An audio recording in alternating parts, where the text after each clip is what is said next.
Been asked an awful lot over this week about what it was like losing a 100% record in San Francisco. Well, I do have a correction on that. Okay. And don't worry, I read your media guide in terms of we can take control of the conversation because, I was second in PTO Dallas. And just because the company decides to do a rebrand of the name doesn't mean that I've lost. It's like if I get a new last name, first name, doesn't mean I suddenly have a 1%, 100% record. It's the same people, same races. So, yes, that's my first statement, but that's totally fair. So in the rebrand of the T100, you lost that 100% record. Tell me though. That's not what I was going for though. You want to race, you want to learn, you want to race the best, and you want to expose yourself and find weaknesses and then learn from them.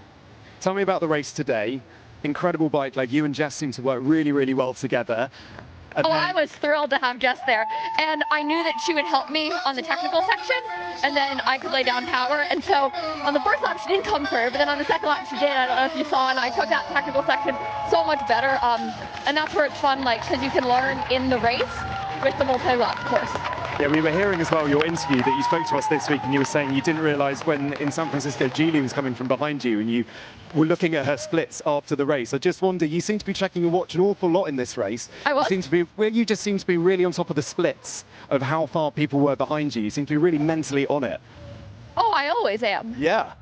But this race in particular? This isn't anything new.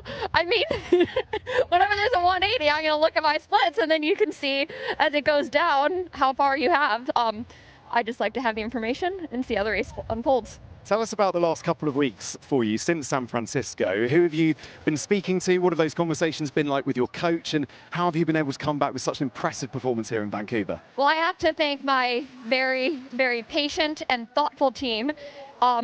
I talked to my coach after San Francisco, and he said it would be tough, but based on how I said I felt, he said we could make some adjustments. And so we did some, because you have to recover, and then you can make some little adjustments, and then you kind of have to just get ready to race again. And then my manager kindly told me, he's like, when people get second, you can sometimes throw the book out the window, but that's not what you do. So I made sure I have some very wise people in my corner, some very patient people in my corner, and I'm very grateful for everyone on my team and my family and my friends. So thank you to all of you. Tell me then what the next few weeks and months look like for Taylor Knibb. What are you going to be up to, and how are you going to propel yourself into the second half of the T100 season? Well, I am excited. I'm planning to race London next, and so I'm just excited to get some more fitness and training, and then see you in London, hopefully. Hopefully we will see you in London. And just kind of final word on this course and being in Vancouver. How did you like it and experience this brand new course? I loved it, and I really loved Vancouver as a place. Actually, so my strength coach is from Vancouver, and she came this weekend. Thank you, Erin, for coming. And she, every morning when she saw my HRV, she's like, wow, your body just loves Vancouver. And I think it just did. And it's so peaceful by the water and with the mountains. And so I really like this place. You just kind of get a sense. Did you see the orcas in the water? I heard about that. I'm glad we didn't see them, and I'm glad we didn't feel them either. They were quite near your swim course as well. So they weren't far away, but they were just there, I think, just after you guys were there. Well, they come back. I kind of am bummed we missed them. Yeah, same. Are they on film? Did anyone get photos? Fortunately, our good team on the T100 have got them on the drone shot. They looked absolutely spectacular. Oh, good. That's the real show. Taylor, thank you so much for your time. Really appreciate it. Congratulations. We're going to let you step out, and we've got a real revolving door here of our T100 athletes. Julie, congratulations. Just to take a spot there. Second place. How was that for you? Yeah, I got a really tough day. My swim really didn't set me up for a good day, so I had to fight until the finish line, and I'm so glad that I got into second place. I'm super pleased with that after the day didn't start perfectly. Yeah, we obviously were looking at your run, and you were chasing down Jess. That was so thrilling to watch for us up in commentary. How was it to be a part of? Yeah, for sure. I know that Jess is a super tough competitor, and I kept getting splits, and I realized it's going to be super tight. Either it's going to come down to the last K or I wouldn't make it. And so, I just had to dig really deep, and when I saw that the gap was really close on the last lap, I just gave it my all. Yeah, we can see your race just on the monitor here.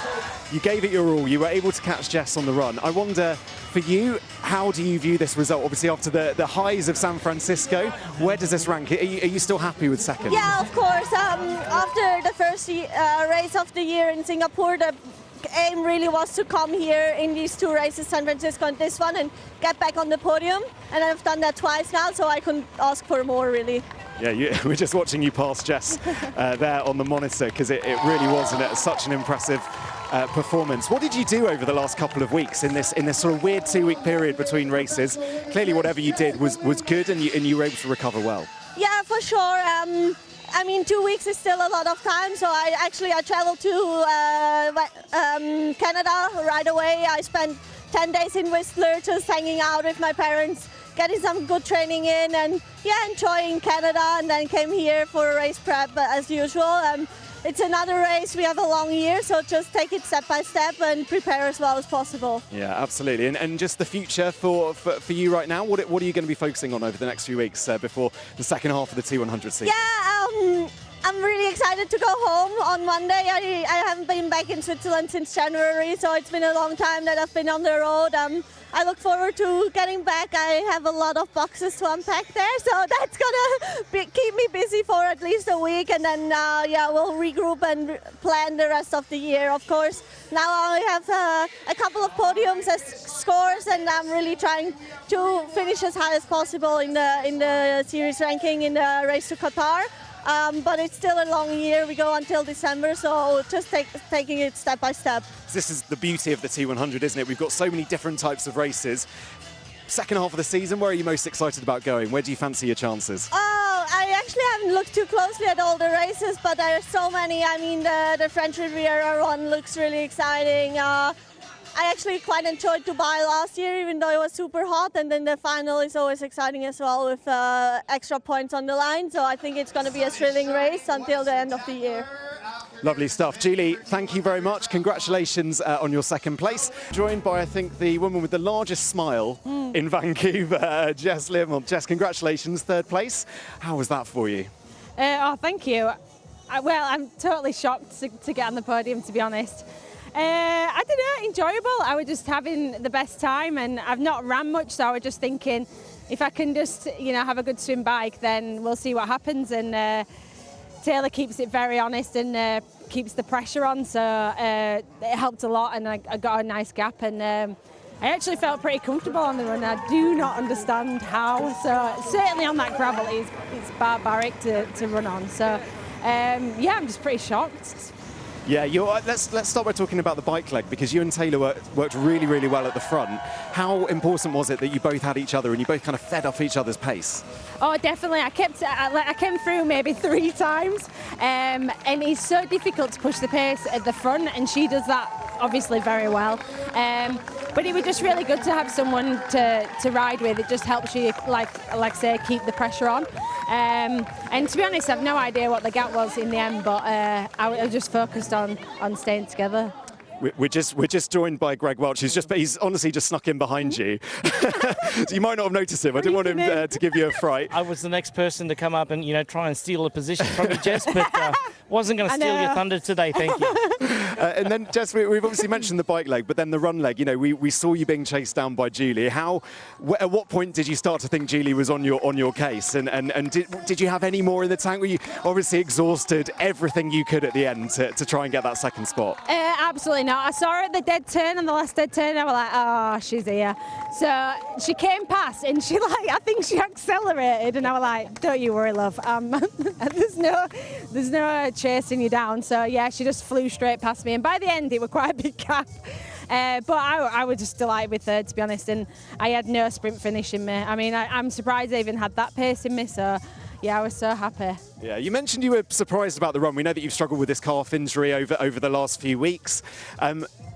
There's pretty positive signs. If you can do this after not being 100% fit on the run, think what you can do if you're fully fit. Yeah, I know, but I think I could do with Lucy and Knibb there quite often, because to be fair, I didn't lead the swim and now we Knibb on the bike. So I think I've got to prove myself on my own a bit, so we'll see. Greg, how did you enjoy Jess's performance? Look, after watching Jessica in Singapore, I was so impressed. Singapore was a day on today's result sorry, from where you came. Singapore. Yeah, no, from Singapore it was just so good to see you race there and go through what you did. It was inspiring, to say the least. It wasn't the best finish that you wanted. However, you struggled with cramps, with pacing, you walked. You had to go really deep inside of your body that day, but you bounced back. Bounced back in San Francisco, but look what you did today. So you should be very proud of yourself. And she gave us a fantastic race to watch and to call. Yeah. Oh, thank you very much. Jess, what does it mean for you, a podium here on the T100? Oh, it means a lot, and certainly with all the help and support I get for Fred and John coming here when he's on holiday, and I don't think he thinks it's that much of a holiday. So to get a result like that kind of makes it all the more worthwhile, really. And to be honest, I just love the circuit. I love being with the girls. I love having a laugh. So it just tops it off, really. Yeah, in terms of the rest of the season, this must give you so much confidence moving into the latter half of the season that you can compete and you're going to be right up at the front. You've been a factor in all the 3 races that we've seen you in so far. Yeah, I hope I can take confidence from it because I do struggle with low confidence. So I think I just need to recover well from this and be able to put some training together on the run and then hopefully I can improve a bit. Well, look out London because you're going to go home and race in your home country there in the UK. And if anything's an indication on what you did today, to be racing in front of your home crowd down there in the UK is going to be very, very good. So all the best in your recovery, Jess. You're inspiring today. Well done. Oh, thank you so much. Talk to us about that recovery. What does it look like?